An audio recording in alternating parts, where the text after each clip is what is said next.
Gontor, apa yang kamu cari? Pertanyaan semasa santri itu seolah terjawab sudah.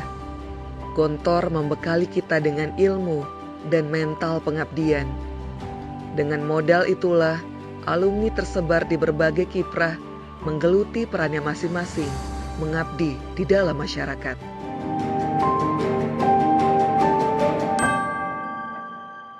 Menjadi terapis untuk anak-anak berkebutuhan khusus banyak menyadarkan Oktaviani Syarif tentang arti saling menghargai, melihat sisi lain dari mereka lewat hati.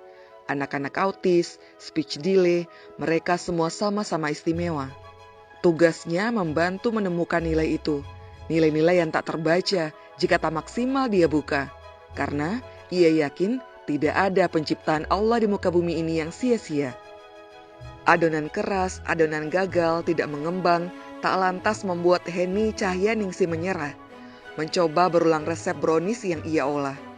Kembali teringat pesan ayahanda semasa sekolah, mengerjakan apapun, yang penting adalah sungguh-sungguh. Ia mencoba bangkit kembali mengembangkan usaha rumahan yang ia bangun. Dan kini siap berekspansi cabang ke berbagai kota.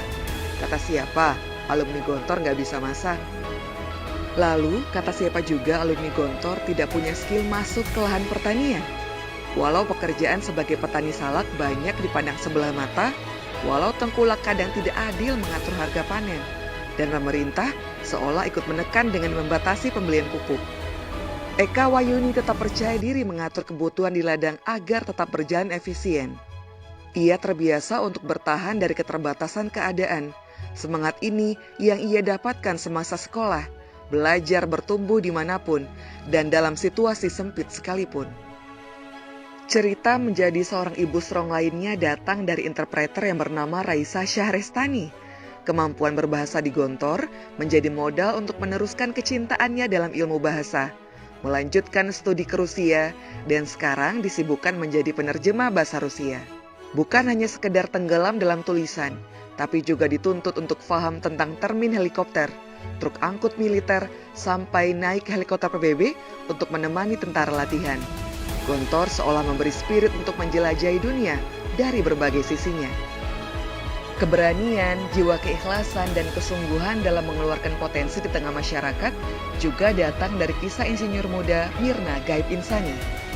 Berkarya di lingkungan yang didominasi laki-laki, terlibat pada tahap pengawasan proyek pemulihan lahan terkontaminasi minyak bumi, menjalankan peran yang krusial untuk lingkungan, namun tetap memegang jati diri sebagai muslimah sejati. Ternyata, identitas sebagai muslimah tidak mengucilkan peran kita di dalam masyarakat. Banjir pelanggan ketika Idul Fitri, mungkin itu biasa, tapi mempertahankan pelanggan hari demi hari bukan semudah menggedipkan mata. Dicurangi pegawai, bersusah payah promosi, dihadapkan dengan pelanggan yang bawelnya setengah mati, adalah bumbu-bumbu saat mengembangkan usaha barbershopnya. Hernawati sekarang bisa menikmati hasil kerja kerasnya bersama tim, membangun bisnis ini dari nol. Pekerjaan memang terasa rumit jika difikirkan, dan akan terasa ringan jika kita kerjakan. Cerita struggle lainnya datang dari meja jurnalis Aditya Miranti yang sedari dulu sudah terbiasa berkiprah di dunia tulis sejak masih sekolah di Gontor. Mengasah pikiran lewat pena, dan saat ini juga turut andil dalam mewadahi teman-teman yang juga memiliki frekuensi sama. Sekarang lewat dedikasinya di dalam dunia tulis, Aditya Miranti berhasil membersamai teman-teman lainnya dalam komunitas Nahyes Menulis yang sudah berhasil melahirkan karya-karya tulis yang syarat makna. Dari balik dingin dindingnya ruang operasi, Yulia Kartika Utami juga punya cerita. Menjadi calon dokter spesialis anestesi yang penuh tantangan. Perannya begitu penting dalam penanganan pasien selama operasi. Tak jarang dihadapkan dengan keadaan emergensi, bertaruh waktu demi kesembuhan nyawa pasien yang kritis. Ia juga harus meninggalkan keluarga demi memberikan pelayanan totalitas untuk pasien. Karena kesembuhan mereka adalah prioritas dan sebuah kebahagiaan yang tidak ternilai. Di Gontor tidak hanya diajarkan ilmu, tetapi kita juga diajarkan bagaimana cara menghadapi tantangan kehidupan. Semangat ini yang dibawa oleh Rahmaisyah untuk menjadi trainer dan konsultan perusahaan. Ia membantu mengedukasi, menyemangati para karyawan yang energinya butuh dibakar ulang, berhadapan dengan berbagai polemik dalam tubuh organisasi, membantu mengasah skill dalam problem solving.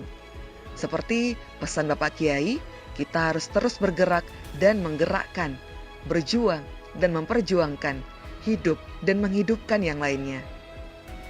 Kemampuan berkomunikasi dengan banyak orang selama di Gontor juga menjadi modal untuk Siti Nurbaiti eksis hadir menjadi notaris yang mumpuni di tengah masyarakat.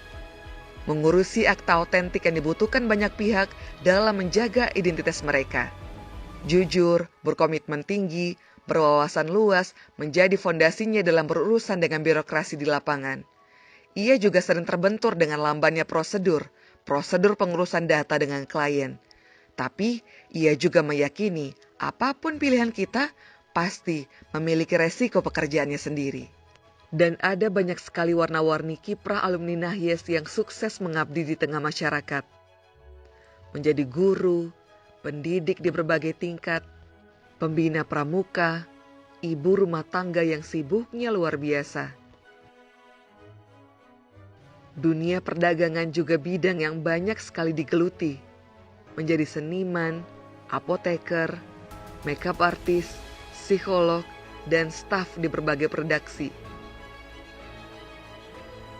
Bahkan banyak sekali ia mengabdi menjadi pengasuh pondok. Berjasalah, tapi jangan minta jasa.